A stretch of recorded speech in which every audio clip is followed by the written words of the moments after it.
Alright, my dudes, I'm going to have a little chat about differentiation.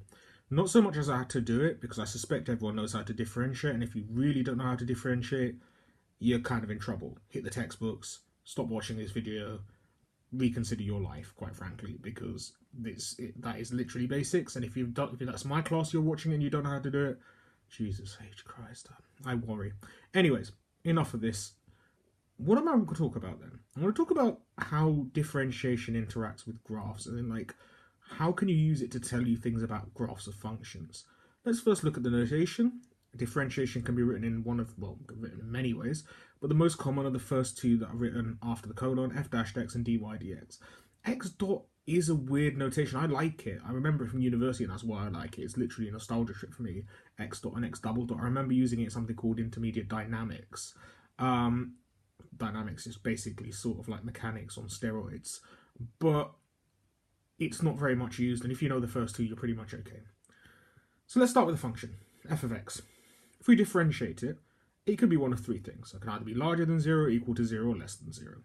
If it's larger than 0, that means the function is an increasing function. Similarly, if it's less than 0, it's a decreasing function. It's common sense, right?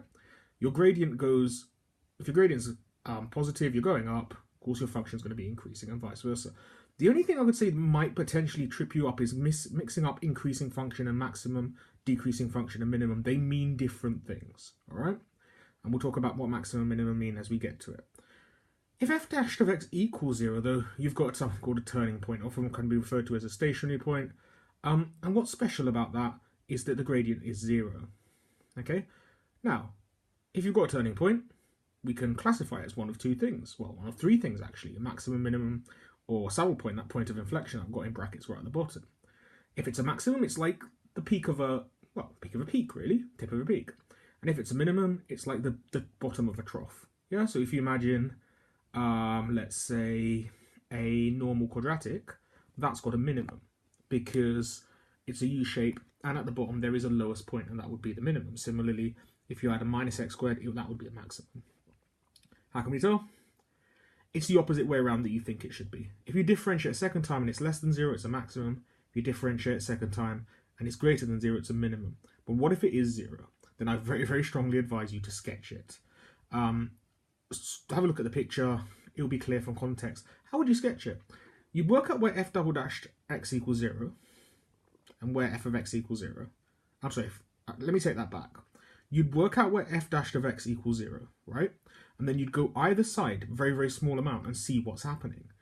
If it's first positive, then negative, then you'd have a maximum. If it's negative, then positive, then you've got a minimum.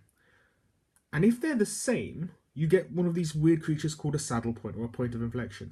So if it's both positive either side, both negative either side, then you've got a saddle point. Okay? Hope that makes things clear. Bye.